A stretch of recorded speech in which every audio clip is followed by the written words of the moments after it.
Hello, it's me, Gleb Alexandrov. This video is for you if you love the Ajax look in Blender, the way this view transform desaturates the highlights at the higher exposures and keeps the colors rich and vibrant at the lower levels. If you like this type of look, inspired by how real film emulsion reacts to light, in this tutorial we'll have a look at how to set it up in Resolve, in both the free and studio versions of Resolve using various methods. This video is also for you if you want to learn about some other pretty cool free DRTs like Ajax Kraken, to name a few, or Ajax the Resolve version, which is slightly different from what we have in Blender, or OpenDRT and other freely available view transforms that you probably haven't heard about.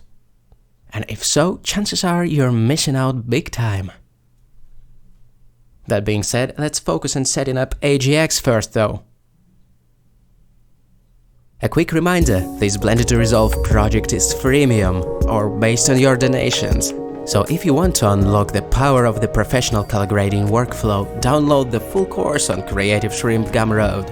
And feel free to donate any amount that you see on screen, starting at just 0 and going shrimps and unicorns. Or just a little pile of anyway. First of all, why Ajax? What is so special about it? Why do we want to have it in Resolve? Ajax is a view transform or display rendering transform, DRT in short, by Troy Sobotka and Eerie Cho. It takes inspiration from the core behaviors of photographic film, namely the chromaticity attenuation rate, or simply speaking, desaturation of colors in higher exposures. It is a surprisingly simple behavior that Ajax borrows from a traditional photography, the higher exposure, the lower colorfulness, and vice versa. It is surprisingly simple, yet together with some other idiosyncratic things like shifting the hues along the luminance direction and so on, it just makes Ajax a really solid image formation tool. Ajax really shines when it comes to extreme use cases, like the laser-like red lights, flames, that sort of stuff. Compared to Filmic, for instance, which is another awesome view transform originated in Blender, Ajax renders such extreme color mixtures in a better way, arguably, due to that advanced saturation roll-off. When it comes to rendering a pure blue light, it also shows, Ajax a surprising resilience to clipping or oversaturation.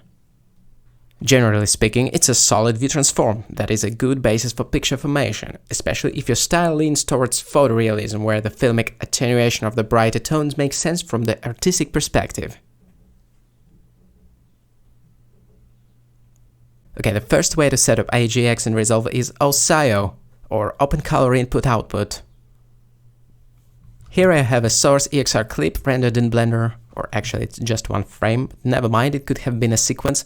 Naturally, a non-color managed preview looks truly broken, like it should, that's okay. What I'm going to do is open the project settings first, then go color management right away. To be clear, we won't be managing colors from within this panel by setting it to DaVinci Color Managed and so on. The only thing I'll do here is make sure that the resize filter is changed from sharper to bilinear or bicubic. That will ensure there is no nasty artifacts around the contrasty edges on scaling the EXR image. Okay, the most straightforward way to access the OCIO functionality in Resolve is via Resolve's Fusion, which is this icon at the bottom. I don't think we need to see the clip's thumbnail, so I'll close this menu. But we do need to see the nodes. Where are they, by the way? Okay. I will hit Shift Space to bring up the search bar, and we'll type in OCIO and go for OCIO Color Space. Cool. What can be done now is this. Basically, we need to point it to the OCIO configuration file. Where to find it? For instance, in your Blender installation folder. It'll be like the Blender folder, then the version, data files, color management, and finally there should be a config.ocio file there. That's the one! Now we should be able to see all the inputs and outputs that the Blender configuration has. Here in Resolve, like the input in case we used EXRs must be linear Rec 709 of course, as that's how all EXRs are encoded by pretty much all software. Okay. And in the outputs, and that's the best part, we'll be able to find all the cool stuff like Filmic, AGX and whatnot. Here I'll go for AGX base sRGB, which should make it match the Blender's AGX look perfectly. And that's pretty much it for the OSIO method. That was easy, right? To prove it matches the Blender's AGX indeed, I'm gonna open Blender, then the image editor, and load up some EXR there. It would also look miserable by default. Then in the right toolbar, upon activating View as Render, it should color manage it correctly. With the AGX View Transform applied, I mean. Let's check how it reacts to changing the exposure to. Then of course it has a bunch of contrast levels that the OCIO implementation doesn't have, but nevertheless the basic contrast level should do for now.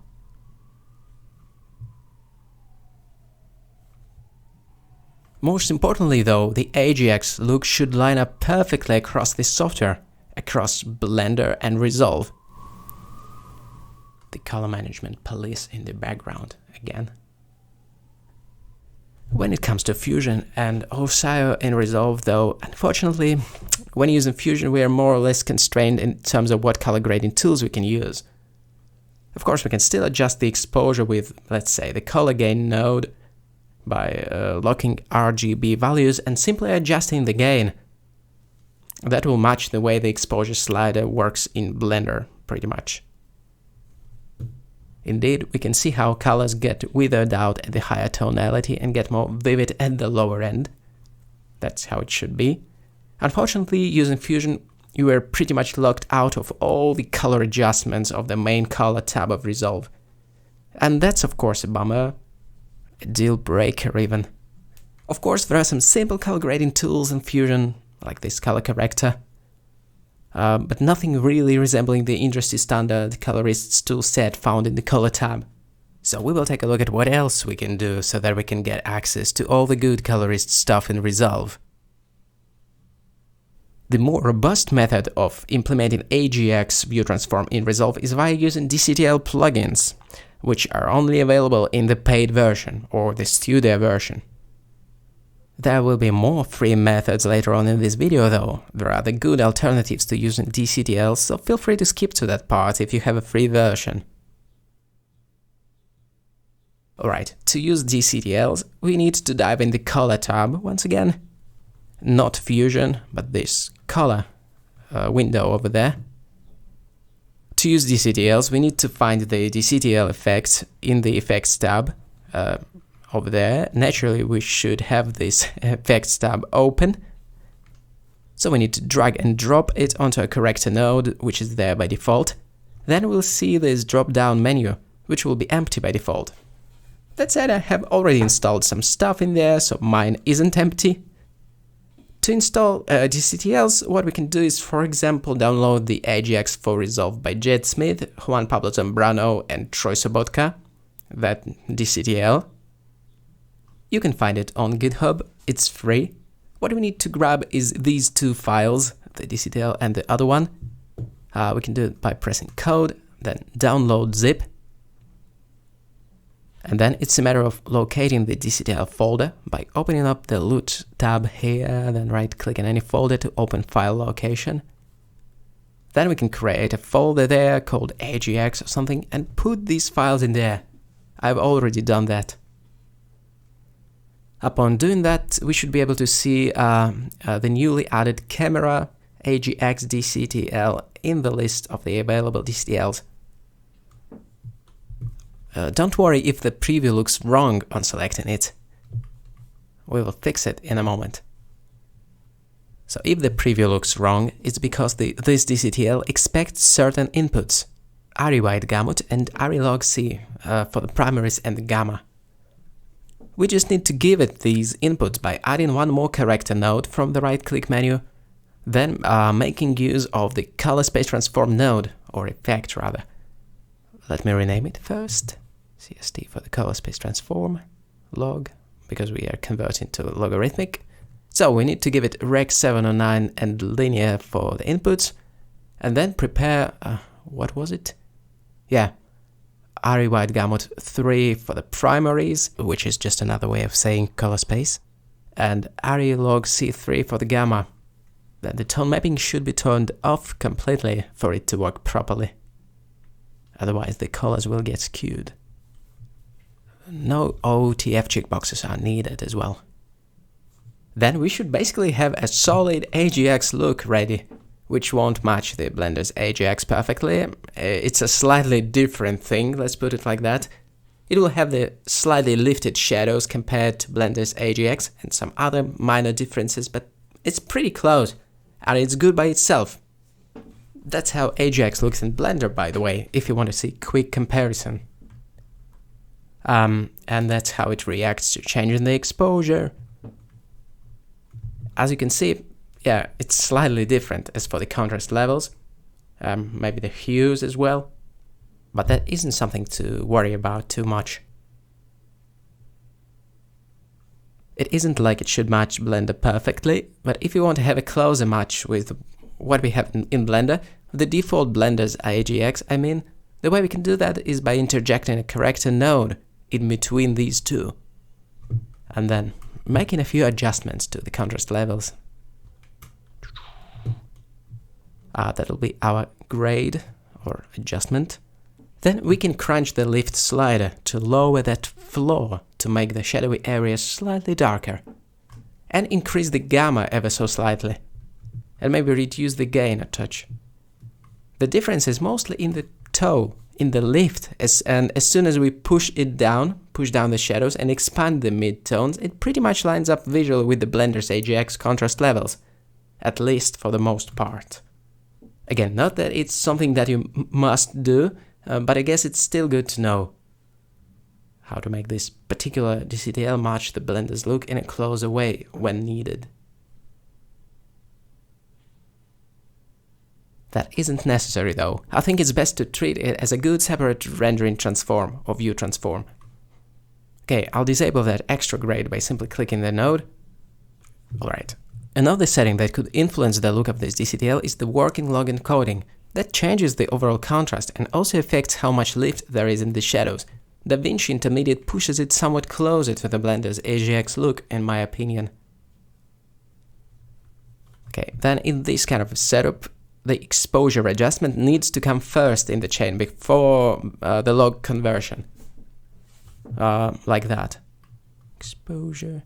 As a quick reminder, adjusting exposure is as simple as adjusting the gain in the color wheels. So that was the DCTL setup for the Jed Smith's and Juan Pablo Zambrano's AGX in the studio version of Resolve. Worth mentioning again. A lovely thing about custom DCTLs is the extra controls you get. The stuff and the level of control that simply isn't available in Blender. Like the choice of the output transfer function and of course the sliders. To control such color nuance as the attenuation rate for the individual channels and stuff, which gives some cool extra flexibility in forging the overall look. Or let's say something like the hue of light parameter, which affects which way certain color bands hue shifts in the higher exposures, towards purple or towards yellow, you know, that kind of color skew happening. Purity is another interesting one, which controls how strong and brilliant, or one might say laser-like, are the primary colors, red, green and blue. It's fairly easy to break something up by going too far with nudging certain sliders though, so it should be used with caution. And then in the case of this particular DCTL, there are some contrast adjustments, the icing on the cake really. That's the kind of things the DCTLs can do to help shape the look of a render transform, or let's say shape the way it renders colors on screen. There's no guarantee you'd ever need to go that deep in adjusting it though. One could argue that it is a bit of an overkill and can be substituted by the default color adjustments in Resolve, yet my take on that is that this level of control is super useful to have. I think I'm gonna mention the working log setting once more. It has a pretty big effect on shaping the contrast levels. Feel free to try these various options to see whether it makes this AGX interpretation look closer to your artistic intent or not.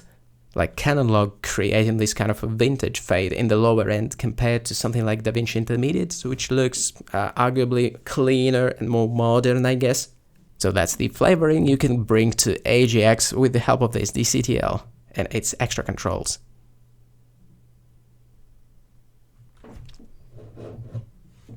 Coffee.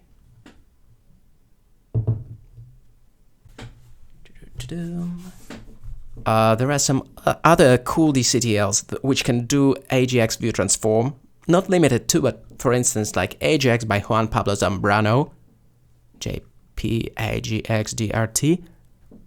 It can be downloaded from Juan's GitHub, alongside some other honestly amazing DCTLs, which I totally recommend trying as well. Like 2499 DCTL and others. Very good stuff. The whole collection can be downloaded as zip, then installed into Resolve. Actually, the folder with the DCTLs can also be accessed from the project settings color management menu. Just click Open LUT folder, and maybe it's a good idea to make a special folder for it and paste everything there, like what I did with these extra DCTLs. After installing it like that, all of these DCTLs should appear in that list in Resolve. Okay, let me get back. So the Juan's version of AGX is called JP AGX DRT. In a nutshell, it's the AGX that matches the Blender's Eerie Cho AGX really close, with some extra features on top. Like the previous DCTL that we used, it expects certain inputs, Sony S-Gamut and so on. So it's a good idea to give it these exact inputs via the color space transform effect. Sony S-Gamut 3 and Sony, what was it? S-Log 3. Actually, let me check. Oh no, it was S-Gamut 3 Cine. Sign? How do you pronounce it? AD will probably taser me for it, you know, pronunciation police. Oh yeah, never mind, it's most likely Cine, like Vinny. Oh gosh. Anyway, that's AGX for you. It just works and is super easy to set up in Resolve. And has some extra features like this flourish checkbox that kind of spreads out the hues in the highlights, and the black and white mode, which is always welcome. And also a pretty cool contrast switch that lets you choose between low and high, where high creates this almost print-like contrast effect, which you may or may not like, really. But it's good to have, I guess. The flourish one though, let's take one more look at what it does. Let's take something really colorful like this nebula shot. Can you see that? It definitely does something to the highlights. It gives a bit different rendition of colors in these areas. I think it can be put like that.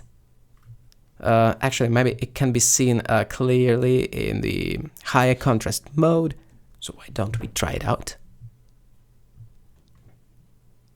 I think that's a good example of a neat little feature that a DCTL plugin can rock in addition to the basic view transform.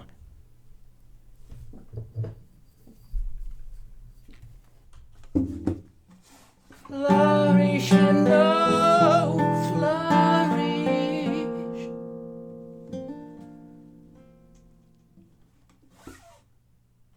In addition to AGX, there are some other cool free DCTLs emulating other view transforms. It doesn't boil down to AGX only. We can go for something like 2499 view transform, for instance, which is another awesome DRT by Juan Pablo Zambrano. Then again, the inputs in this one are expected to be the DaVinci White Gamut, DaVinci Intermediate by default.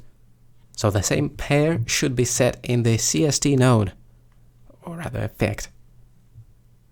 2499 gives off a bit more luscious rendering of colors, a bit more rich and dense and vivid, I guess. Depending on your artistic goal, that could be a valid artistic choice in your circumstances. It could be more fitting than the fast attenuation of AGX. Who knows? It is totally up to you. Then again, DCTLs often feature some pretty cool extras like the slider for whatever, for density, making colors more or less rich in tone. Some pretty cool stuff like rotating the hue in the midtones without ruining the luminosity ratios. And the same thing but for the highlights as well. You see some pretty cool control.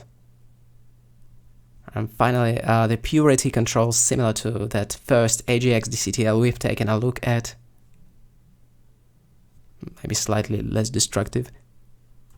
If anything, I encourage you to try it yourself. Different DCTLs, I mean, with different rendering transforms, as this difference between DRTs can be quite evasive, but on the other hand quite palpable, especially once you start playing with the sliders. Absolutely, go ahead, give it a spin if you have a key from the Resolve Studio. These custom DCTLs are gold. That all being said, the look of any display rendering transform should not be, how should I say it, absolutized. It's not necessarily about the look as such.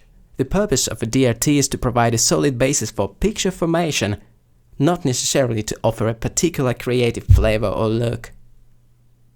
That's what color grading tools are for. So if we abstract away from AGX for a moment, the Resolve's built-in color space transform actually does the job of avoiding clipping and oversaturation pretty well. To give you an example, here we have a logarithmic encoding, DaVinci Wide Gamut and DaVinci Intermediate. That's a necessary step to convert the EXR footage to log, and then we can simply use another color space transform to convert that log into the display space, which is Rec 709 primaries, or color space, and Gamma 2.2 or 2.4 to target an average consumer monitor. Then the Resolve's DRT is actually called tone mapping. For instance, the DaVinci tone mapping. It's like, it's the equivalent of AGX, filmic and so on. It's the Resolve's DRT or view transform, so to speak. There are also some extra settings affecting this view transform like saturation compression that could be used to mimic some of that stronger attenuation of colors that AGX has. So that is the built-in Resolve's DRT, and it is already looking very much like AGX to me at least. The way that the highlights got slightly desaturated and just the overall look, especially in more or less neutral tones, it is in fact super close to that AGX response to light, the film emulsion-like response if you wish. I bet I would have a hard time telling what is what in a blind test. And that's the default. I emphasize the built-in view transform available in the free version of DaVinci Resolve. Just to give you a slightly different and potentially challenging perspective on whether or not you absolutely need AGX to begin with. To make you doubt. Don't get me wrong, AGX still handles extreme saturation in a more elegant way, in a more robust way. And arguably it handles a neon blue light better than the Resolve's DaVinci DRT for that matter too. But even then, all these things considered, surprise, Resolve has all kind of tools for setting up intricate color behaviors. Like if we smuggle in a corrector node before the display transform, let's see, we can do a lot of things with it. Let's say we want to emulate that stronger highlights desaturation of AGX. Then we can simply, jump into the luminance versus saturation curve or something like that in the Resolve's color tab and drop the higher end of it, so the brighter tones get progressively less saturated. And that would do the trick. Then we can maybe compensate some saturation in the lower end to retain some richness in colors. So that's what we can do with the standard Resolve tools. And it's pretty easy to make it look like AGX from that standpoint. Don't get me wrong, that's not the same math that happens within the AGX code, but I just want to get that message across, I guess, that any particular view transform, be it AGX or whatever, shouldn't be mistaken for a look or absolutized for its magical qualities. Along the same lines, the color density thing of certain DRTs can be emulated up to a point by using, for instance, the density sliders in the color slice tab that I will show in a moment. For now, let me reset this grade by right-clicking and selecting Reset Node Grade. As a quick reminder, making the color more dense, meaning making it essentially slightly darker, like adding a thicker layer of paint. That sort of shenanigans can certainly be tackled by a color slice and other tools of Resolve, like by adjusting the density. Even setting a fairly targeted color rules, like adding a lot of density and weight to reds and reds only, it all can be done pretty easily. Or on the other hand, keeping this part of the color spectrum watered down. Or doing something precisely to the yellows, or to some other part of the spectrum, to the blues, for instance. After all, Resolve is precisely the tool for this kind of a job. I mean, the color panel of it. So some color lifting can certainly be done not in the view transform directly, but simply using the standard Resolve tools. That's what I think needs to be emphasized. So there's one more super exciting free method of trying AJAX and many other DRTs straight in Resolve, and that is by using LUTs, or lookup tables. Thanks to Joe Genko, the creator of Pixel Manager, that is one OSIO configuration to rule them all, we now have a pack of LUTs baked from various view transforms including AJAX, Filmic and more, available to you. This Blender to Resolve series is based purely on your donations, so you can get this LUT pack on our Gumroad page by donating any amount that feels right to you, like $49.99 or just one, or 0, my god, or 30, you know, whatever feels good to you. So go ahead and grab this pack of the LUT files with the most popular view transforms on our Gumroad. Essentially what a LUT file contains is the color space transform instruction as for how to convert oranges to apples, or one color space to another. In practice it works like this. Here's a quick guide for using LUT pack, I guess. Well, okay, we need to have the LUT tab open first of all to see all the LUTs we have in Resolve. And let me shape the UI so we have a bit more space. So here we have all the LUTs. To install the new ones, we can right-click any folder, open it in the file browser and paste all the freshly downloaded LUTs into some folder that we create. And that should do it. Alternatively, you can go File, Project Settings, over here, then Color Management, and access the LUT folder from there. Here, for instance, I've pasted these LUTs into the Genko Pixel Manager 2 folder. Just don't forget to hit Update Lists after you've finished installing new LUTs. The way it works is that first we need to convert our EXRs to ARRI-Log C4, ARRI Wide Gamut 4 color space, as it what this LUT pack expects as inputs. For that we can either use this file, LinearRec709 to ARRI, which comes with the pack, or if you fancy using color space transform of Resolve, then it's also fine. Just convert LinearRec709 to ARRI-Log C4, ARRI Wide Gamut 4. That's the inputs that we used for baking this LUT. ARRI Wide Gamut 4, ARRI-Log C4. And don't forget to switch off the tone mapping. That should prepare the footage for taking these LUTs properly. But actually, if you don't want to set it up every time like that, this preliminary step, then feel free to use the provided LUT instead. So I'm gonna delete these color space transform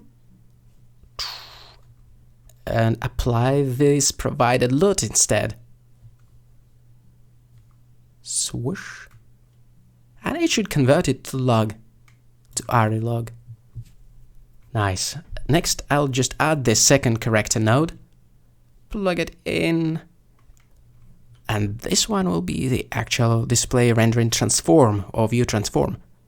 By the way, you can tell that any node is actually holding the LUT by hovering the cursor over the bottom part of that node rectangle, over the tiny grid icon. Okay, now we should be good to go with any of these view transforms, which by the way will match whatever target is perfectly. Pretty cool, right? Like, do you want AGX from Blender? There's a LUT for that, so no problem. Just click and drag onto this second one. Done. That's the Blender's AGX. Now we just need the exposure control, and that would complete the setup more or less. Okay, so let me add one more node.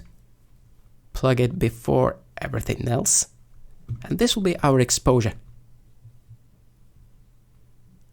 You can see it just works. Even though these LUTs aren't technically as precise as other methods discussed, it's still quite enough to get the basic tonal response right, and all that stuff, and chances are you won't even notice the difference on an 8-bit monitor anyway. Again, this icon means that this node holds a LUT, basically. Now feel free to try them all. AGX, Kraken, various alterations, like Kraken Punchy. Kraken is the original TroySabotka's take on AGX, by the way. Then there's the Resolves AGX, which is the one that we showed earlier when using the first DCTL in this video. That's the one this LUT recreates. And yeah, feel free to try anything else, like OpenDRT, which is another great one, and whatnot. I hope this little pack of LUTs will be useful to you, packaged like that for your convenience. If you haven't heard about some of these beyond AGX and Filmic, certainly give it a try.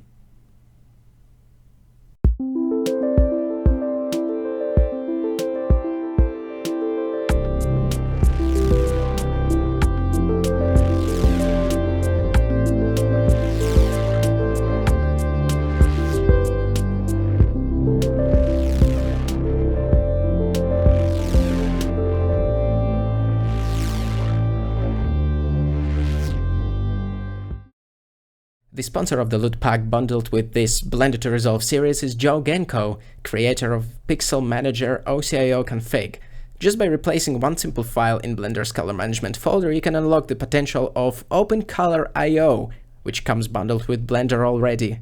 In other words, if you want to experiment with all the view transforms available to humanity right in Blender, or in Resolve for that matter, check the free OCIO configuration by Joe Genko. It's called Pixel Manager. Thanks for watching, that was Gleb Alexandrov for CreativeShrimp.com. Hopefully this video was sufficient to get you up and running with setting up AGX and other free cool DRTs in DaVinci Resolve. Let us know what you think about these methods and generally about the Blender to Resolve workflow that we explain in this series of videos. And obviously, if you wish to learn more, visit CreativeShrimp.com. Thank you so much and see you!